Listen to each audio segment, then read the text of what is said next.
Dans cette vidéo, nous allons voir comment calculer une primitive de u' sur racine de u. Propriété, une primitive de f égale u' sur racine de u.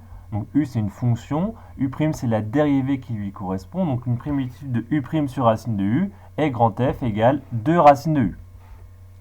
Exemple, donner une primitive de f de x égale 2x sur racine carrée de x au carré plus 4.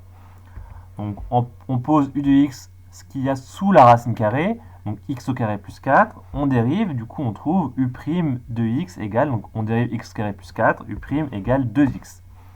Donc f c'est 2x sur racine carrée de x au carré plus 4, donc là on repère, on a bien u' sur racine de u, donc f égale u' sur racine de u. Or une primitive, on sait d'après la propriété que c'est 2 racines de u, donc du coup on va pouvoir conclure que f de x égale 2 racine carrée de x au carré plus 4, donc u, 2 racines de u, et est une primitive de f sur r. Donc deuxième exemple, donner une primitive de f de x égale 1 sur racine carrée de 3x moins 1. Même chose, on pose u de x, l'expression qu'il y a sous la racine carrée, donc u de x égale 3x moins 1. On dérive, la dérivée de 3x moins 1, c'est 3, u' égale 3. Le problème, c'est que là, du coup, on n'a pas u' sur racine de u. D'accord ? On n'a pas 3 numérateurs, comme dans la propriété.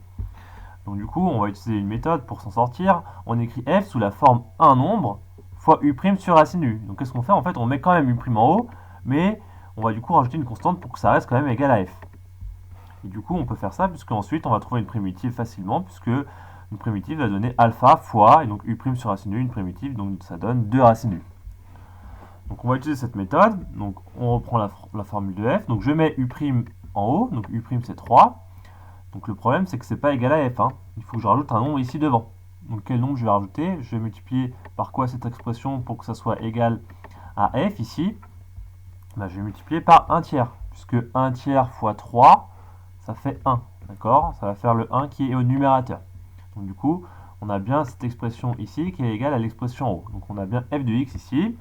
Donc du coup, on a écrit f sous la forme un nombre, 1 tiers, fois u' sur racine de u. On va pouvoir trouver une primitive comme dans la méthode.